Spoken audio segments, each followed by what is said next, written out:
Hey, GVSCC, YouTube, Slot Car Corner. I'm John. He's Blair. For those of you that don't know us, we're doing our wrap-up video for the three-peat proxy. And Proxy-ish. Proxy-ish. It wasn't really a proxy, No. but it had proxy drivers, so we called it a proxy. Yeah. So what we're gonna do, we're gonna start off by saying thank you to Slot Car Corner, especially the track owners and everybody who contributed their time to making this possible for us to do. You all know who you are, and all the entrants who took the time to put in cars to the race. It was a lot of fun. We all had a great time doing it, and we hope you did too. So, Yeah, we did have some fun. There was a few pretty funny moments as cars did their own thing. Yep. Was neat to have Slot Car Corner step up and do some sponsorship. That was awesome. And there's a number of other sponsors and that came to the table with something to help with this little project. And so we'll cover that stuff off. As John said, big thanks to the track owners. Without the guys that own the track saying, yeah, sure, go ahead, we wouldn't have been able to do this at all. And so in the end, we ran 8 tracks, eight rounds on 8 different tracks with a bonus hill climb round, Yep. which was a bit of a surprise partway through, but that was kind of cool. So big thanks, as John said, to everybody that was involved in helping make the whole thing possible. And especially all the other guys within the group that contributed something to this end result. You know who you are. Thank you. Yep. So what we're going to do, we're going to start off with some interesting stats that Blair pulled out of the results. We'll go through that. And, Yeah, so as you probably remember, the race results, the final standings, are based on a point system. And we were trying to not make this a super competitive, real serious proxy, but rather just a fun way to bridge the gap with COVID-19 putting a pause on so many things. And so we went with a grouped point system that was designed to make sure that the best cars won, but at the same time couldn't really run away with everything. And so the stats are at odds a little bit with some of those point results, but not that far off. But there was a few surprises, and we're gonna get to the final standings, and you can probably see from our little podium here what those top 3 cars were. But it was really interesting to see the total number of laps run, and the car that ran the most laps was right here, the number 1 Camaro from Wes. And that car, let me get my stat sheet out here, that car ran 155.7 laps over the 8 rounds of the entire series. That, surprisingly, was followed up by the number 2 car, which was 4 laps behind, which is actually a fair bit of a gap, Yeah. but it's half a lap per round. But that second highest lap count went to the number 2 Corvette, everybody's favorite front engine configuration. And even though the Corvette finished 3rd in points, it came 2nd in total laps. And that was followed up by Perry's number 76 Camaro in total laps, finishing off with 151.5 laps, so pretty close behind pretty close behind the Vet. Yeah. All very consistent cars. They all drove amazing. No issues with any of them. They were bulletproof throughout the series, so they're good cars. Yeah, we didn't have too many breakdowns. A couple little sort of trackside fixes kind of thing. One major overhaul, might as well declare it. The rules were pretty loose. They were guidelines, and the track inspection was really just the tech inspection was really just a photo shoot. Yep, it's a Trans Am car. But this little guy right here broke all the rules. Wrong brand, but in the interest of having at least one under 2 liter car represented in the name of variety, we allowed this Team Slot Alfa Romeo GTA to run, and it ran pretty well. It completely self-destructed, I don't know, in the second round. I think it was the first round. First round? Yeah, second round? motor. Yeah, we did some major repairs after the first round, and then after the second round, we actually had to put a new motor in it. Yep. Which of course, it's a proxy-ish, Whatever. so we allowed it. Proxy-ish. Proxy-ish. Mm-hmm. So that one did pretty well. So The other car I think that needed some overhaul too was Luff's Camaro. I think that had a guide issue right off the hop. Yeah, that's right. Luff's Pioneer Camaro had a problem with the guide, and so before we even turned anything more than a few practice laps, we gave the guide a little bit of surgery. Hope it's okay, Luff. But after that, the car ran flawlessly as a Pioneer Camaro will. Yeah. So that was that. So some of the emphasis was on the drivability of the car. We wanted the cars to be nice to drive, fun to drive, not necessarily just all out fast. They are big, tall TA cars after all. So drivability was a big part of it. So one of the things that we kept track of was D slots. Yep. And D slots, as it turned out, John did a big chunk of the driving for this series, and so there was some driver consistency for sure. And incredibly, there was only one single car that ran the entire series without a D slot. 0 D slots on what did we say, 155 laps. Pretty good. Yeah. And that was right here, the number 2 L88 Corvette. Front engine Corvette. Wow. Yep. That was pretty good. So that was pretty good. And then we had 3 cars, I think, tied for second in D slots, and that was Daniel's number 6 Camaro, which is this guy right here, had 3 D slots. The other L88 Corvette, this one right here, that's one of my cars. That one had 3 D slots as well. And I lied. Those are the only 2 cars with 3 D slots. And then they went downhill from there. Yeah. So you consider, over 8 rounds and I don't know how many thousands of laps for these cars. That's pretty good. Yeah, it is pretty good. And I thought it was really interesting that the front engine configurations had the fewest number of D slots compared to all the other cars. So you might want to rethink that front engine stuff, guys. I don't know. Yeah, they're not bad. So the other one we looked at was, let's see, average lap time. So we took a total number of, we basically took the fastest lap time for each car on each of the 8 rounds and took an average. And there was only one car that had a fastest lap time below 8 seconds, and that was, as you'd expect, the number 1 Camaro, the most heavily modified car in the field. Yes, it is. Aside from the F-bomb. Which bombed. This car ran average lap time 7.892 seconds. So pretty good. Well done, Wes. Beautiful job tuning that car. It was pretty bulletproof, really. There was, we've been kind of ribbing and poking at Wes about this car, but really very, very nice car. Yeah. Nicely done. Reliable, fast, no issues. Yeah, it is. It's nice. It is.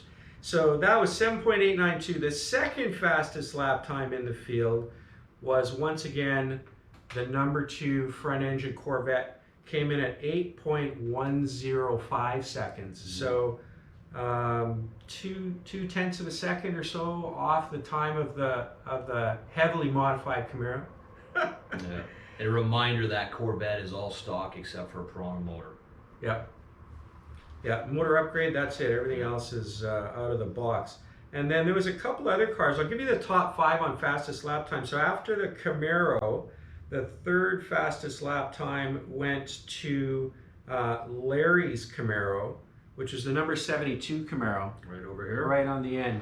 And so that car was really close behind at 8.115 seconds. And then so 1/100th of a second behind the Vet. And then the 3rd fastest lap time was Perry's Camaro, this guy right here, 8.127 seconds. So that was, that's the top 4. And then probably the most surprising car of the whole series ran 5th in fastest lap time. And that was this Carrera Deacon Monza, which is really kind of pushing the envelope for TA cars. It was kind of right at the tail end of the 1975 season. You started to see that thing show up at TA races. And that car turned a fastest average lap of, 8.175. So as you can see, the 2 to 5 cars were all within a couple tenths of a second. So pretty consistent, really. Yeah, very. That was an impressive car overall, the Carrera Monza. Set up very nicely. Yeah, that car took 2 votes. 2 times it won driver's pick. Yeah. And so it was ended up being a pleasant surprise, the Deacon Monza. So I don't know, maybe we'll have a Deacon Monza night. Anybody else on one? Yeah, get them out. So that was the stats. What else we got? That's all we got for stats. Yep. Stats that matter. Yeah. All right, so we're gonna go over the bonus hill climb results first.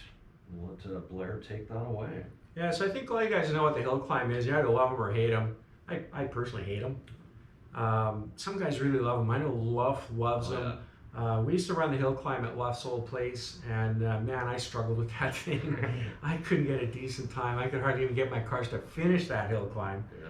And they're super tight, compact little courses. Really neat idea, but they frustrate me to no end. And Luff at the new Willow Point built a brand new hill climb. I think very few of us have probably seen it in person. Yeah. But we've seen photos of it, and Luff's outdone himself with that one. It's a little bit more spacious, a little smoother operating. And Luff said, "Hey, let's run a hill climb round." So we did. We got big TA cars on a hill climb. You can Yeah. imagine how that went. Why not? A bit Pikes Peak-ish, right? Yeah. So the really surprising thing about the hill climb is the car that won. Yeah. And so the hill climb was actually won by this car right here. So this is the number 96 Pioneer Camaro. Totally stock car, but it's been heavily massaged, but no parts replaced on it. Motor, wheels, gears, everything's all totally stock. But I don't know if you can tell, probably not. The car's been significantly lowered, and it did make quite a bit of difference.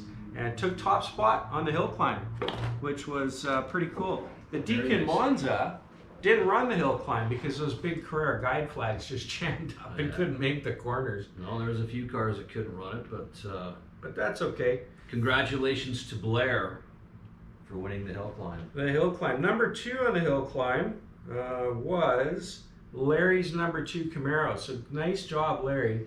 That car, it's actually a bit of a shame that car's not on the podium. Mm-hmm. That car was super consistent, and it fared pretty well on all the styles of tracks. And number 2 on the hill climb, which was awesome. And then the 3rd car on the hill climb was Ross's 86 Camaro. Right over here.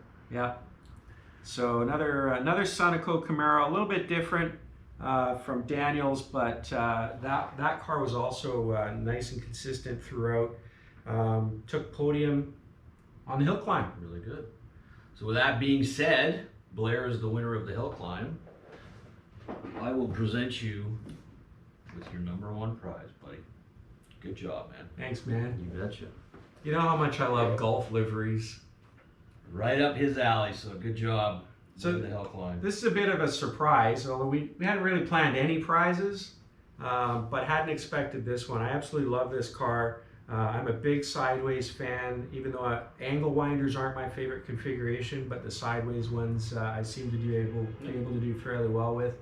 And this is just a gorgeous car. So thanks, John, for being a sponsor and providing some prizes. So really happy with that one. Not sure how these will run on the hill climb. That might be a bit of a problem. Yeah, we'll see. All right. So with that, should we get on to the overall results? Let's do it. So I think we let the cat out of the bag by setting up a little makeshift podium. So obviously Wes's number 1 Scaly Camaro took top spot with fastest lap time overall. Total number of laps was fastest. I think it only fell out of the podium once out of the 8 rounds, so super consistent car. That was at the airport, I think. That was at the airport, so definitely not a flat track car, but it fared very, very nicely on all the others. So congratulations, Wes, for building a top-notch Trans Am car and taking the overall win. And for you, Wes, for number 1,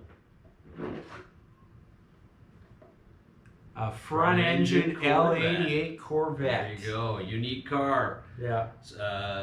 This was put in by the Ferrari team Yeah. into Trans Am because Yeah. they couldn't obviously put Ferraris in, so it's Ferrari sponsored Corvette. Congratulations, bud. Very nice. Well done. So then number 2, you know, Perry's car, I heard through the grapevine, actually Perry told me directly that he got really frustrated trying to prepare a stock scaly car to run this. And then somewhere along the way we loosened up the rules a little bit to allow for rear wheels and gears. Yeah. And so Perry did a little happy dance, and I'm pretty sure he probably threw his Mustang in the garbage. And he entered this scaly Camaro, which we've seen run lots of times. Should mention, by the way, that was one of the objectives when we started this thing, is not to have guys jump through a bunch of hoops for this really arduous, competitive car preparation progress. Just take a car off the shelf, put it in a bag, and enter it. And that's exactly what a lot of guys did. Yep. This car, Perry's, has been on the track for a long, long time. Ran very, very well. It got off to a slow start. It did, yeah. It came back up pretty quick though. Yeah, by the end of it, came a really close second. Yeah. Nice car to drive. I hate that it doesn't have any wheel inserts, but we'll let that go. And excellent job, Perry. Congratulations on the number 2 spot. Good job, Perry. And for you, my friend, your favorite. A new Mustang. New Mustang. You can try again. There you go, bud. Congratulations. Well done. And finally, the number 3 spot was the Scaly. Interesting that these are all Scalectric cars that took the top, and I don't think there's a real surprise there. No. What would have been a surprise is if a non-Scaly car had won. Yeah. But the number 3 spot goes to John with his custom livery number 2 L88 Corvette.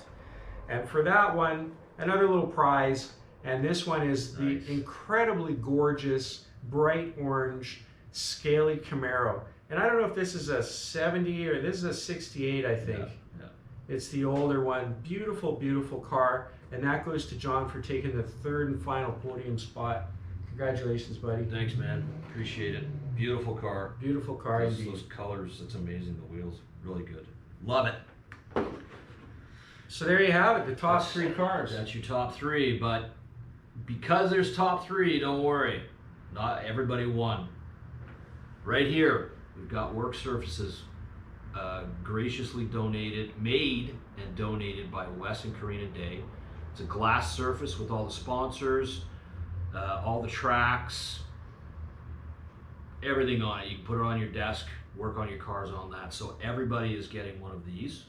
Yep. Slot Car Corner graciously provided Predator motors.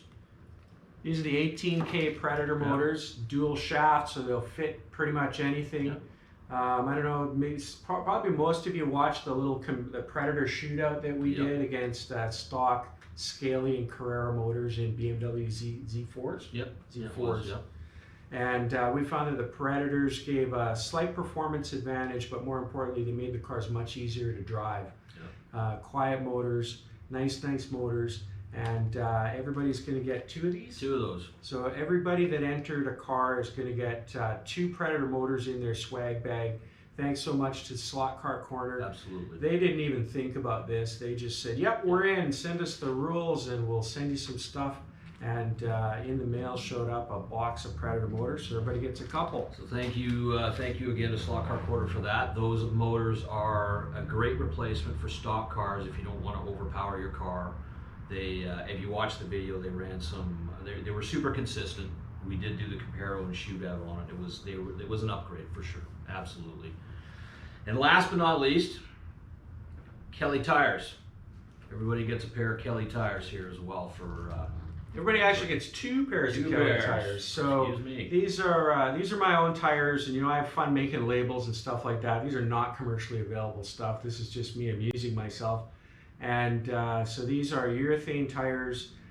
These are Shore 40 tires, which is pretty common. I know on the label it says Shore 30 because Shore 30 is usually what I do, but I had trouble getting the urethane that I usually like to use. So substituted Shore 40. Everybody's going to get 2 sets of these. Guys that entered Pioneer cars will get a set for Scaly and a set for Pioneer. I think everybody else will just get 2 sets of Scaly TA tires. and they're good to go. So the tires are not bad. I like them. Yeah. They true up really nicely. They don't take a lot of work. They're fairly durable. They are. They take glue well. So there you go. Just for note, the number 2 Corvette ran Kelly tires through the entire round. There you Not go. an issue. So they hold their own for sure. So Yeah. everybody gets 2 sets of Kelly tires. Very good. The other one is this beauty right here. So some of you may know about this kind of stuff. So this is a print, a limited edition print, very appropriately of a bunch of Trans Am cars in action. And this comes from Luff. So Luff, I didn't know about this about Luff, but I guess Luff for a time was doing limited edition motorsport style prints.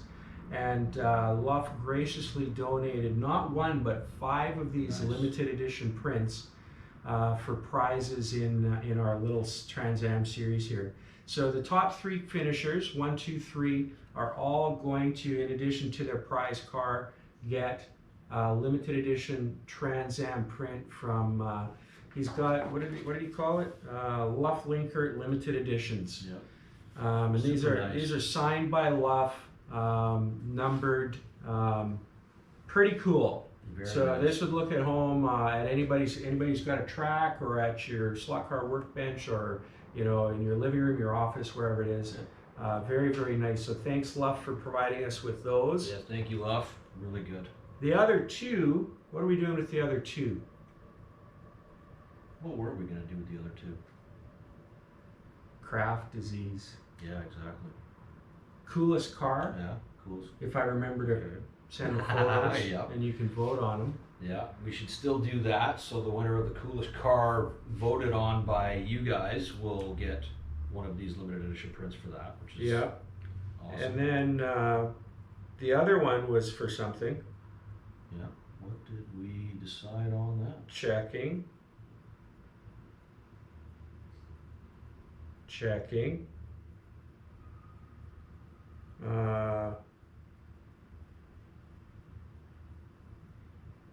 Fastest lap. Yeah. So there you go. The Fast- number 1 car in the number 1 spot gets a print. Wes is getting gonna get actually 2 2. prints. So you got one for the house and one for the garage, Wes. Good There you job, go. man. One for the what do you call it? Wes's waist whack. Yeah, Wes's waist twack. Yeah, and then you got another one for the shop at work. Everyone will love it. Yeah, really good. And did we have anything else in the swag bag? I think I think we got it covered. I think it's all good. So This was fun. it was really fun. You know what? It was fun. From my perspective, Blair presented the idea. He was a brainchild behind all the scoring and the way it would run. And he asked me for help, and I came on board, did video and transporting cars and all that sort of stuff. And we had, you know what? We had a ton of fun throughout the entire series doing it. It was John did more than amazing. help. Let's be honest. Yes. John did a lot of the driving, which is what I had asked him to do. But John came to the table with some additional ideas, some logistical help, some sponsorship by way of prizes. So Yeah. thanks for that, John. No way. The videos, you'd have never gotten video if this was just me. So just bringing the whole thing together, John and I ended up, being a team and partners in getting this little series done. We had a lot of fun with Yeah. it. The idea was to bridge the gap when COVID-19 forced us to pause live racing. It was just meant to be an interesting activity that guys could follow along with Absolutely. and see what happens. And I hope that it accomplished that for a lot of people. Yep. Yeah, we hope you guys had as much fun following along as we did doing it. It was a blast. We really did have a good time. Yep. So yeah, I think with that being said, we can close out the 3P proxy for 2021. Proxy-ish. Proxy-ish. The proxy that doesn't take itself too seriously. That's what it does. Exactly. All right. So what we're gonna do, Thanks, buddy. you betcha, thank you. What we're gonna do, I'm gonna take all the prizes, the cars to Perry's next Friday night for all GBSCC guys that entered. You can pick up all your stuff there. And that's it. John Blair, signing off. We're out. Thank you.